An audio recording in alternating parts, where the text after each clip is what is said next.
Happy Friday to everybody. This morning, as we continue our series in the book of Psalms, I want to give you a word of encouragement.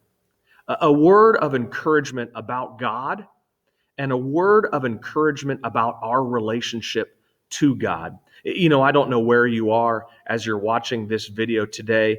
You may be in a difficult place emotionally or relationally. You may be discouraged by the things that you see going on around us, or you may be in a pretty good spot and things are going relatively well.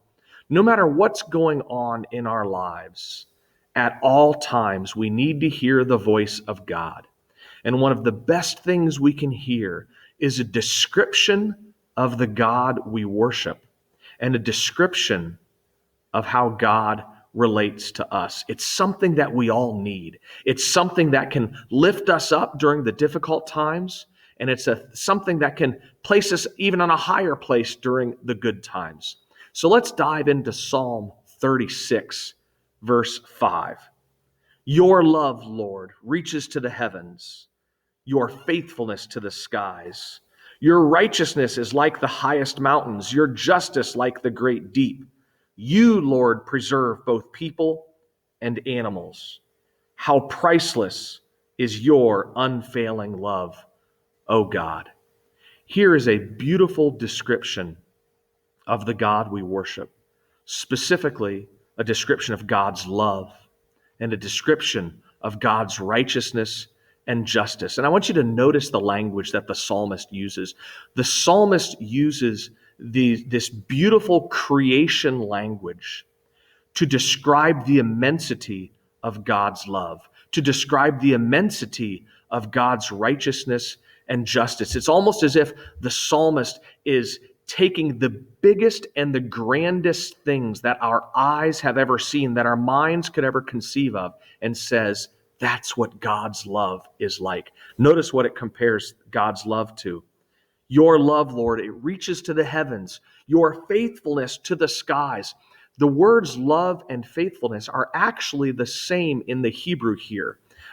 It's a guttural Hebrew term, so it sounds funny to us, but it's an extremely important term. It's the term chesed. And this term can be translated in a variety of ways. It can be translated as love, faithfulness, everlasting love, covenant loyalty, covenant faithfulness, because it's a word that looks in every direction. It looks back to God's covenant and the promises that he has made us. In the present, it speaks of God's enduring faithfulness, no matter what's going on. And in the future, it's saying that God's love is everlasting. God's love never ends. This is the same term that we see in verse 7. How priceless is your unfailing love. That's the same term, O God. Really, these three verses describe God. And they just want to say, God is a loving God. God is a loving God who does what's right and makes things right. That's the righteousness and the justice.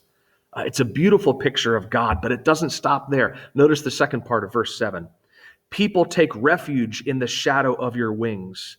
They feast on the abundance of your house. You give them drink from your river of delights. For with you is the fountain of life.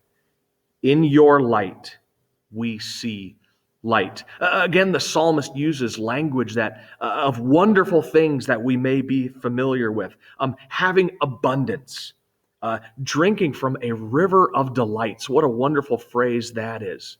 Really what this verse is doing is, after describing God's love, it's as if the psalmist is saying, God's love is not abstract. God does not keep his love for himself, but rather God's love drives him outward. God's love drives him to us. And it's through God, and it's through his love that we can experience this protection under the shadow of his wings. It's where we can have provision and security. They feast on the abundance in your house. You give them drink from your river of delights. And it is through God's love that we have life and salvation. See, it's a beautiful picture describing who God is, and God is love beyond what we could ever imagine. But God's love is inviting. God's love is welcoming. God's love reaches out to us and calls us into relationship with Him.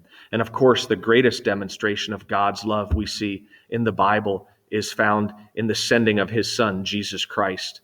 Specifically, the sending of His Son, Jesus Christ, to the cross. That's what the Apostle Paul says in Romans chapter 5, verses 6 through 8. He says, the greatest demonstration of God's love is this: while we were yet sinners, God sent His Son, Jesus Christ, to die for us. That is proof positive of God's love. That is proof positive that God's love reaches out to us and calls us back to Him. The psalm ends with a petition for God's love. Verse 10, continue your love, the same term. Continue your love to those who know you, your righteousness to the upright in heart.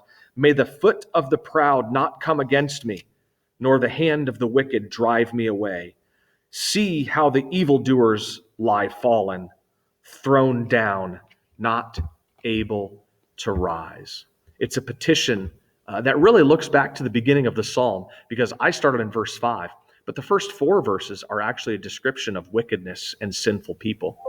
And in contrast to that, we see God's great love. So wherever you are today, whatever you're experiencing, I pray that you hear this message of God's love. Not only that, I pray that you hear this message of God's love for you and how He's inviting you and calling you into a relationship with Him. Have a wonderful day and have a wonderful weekend, remembering God's love.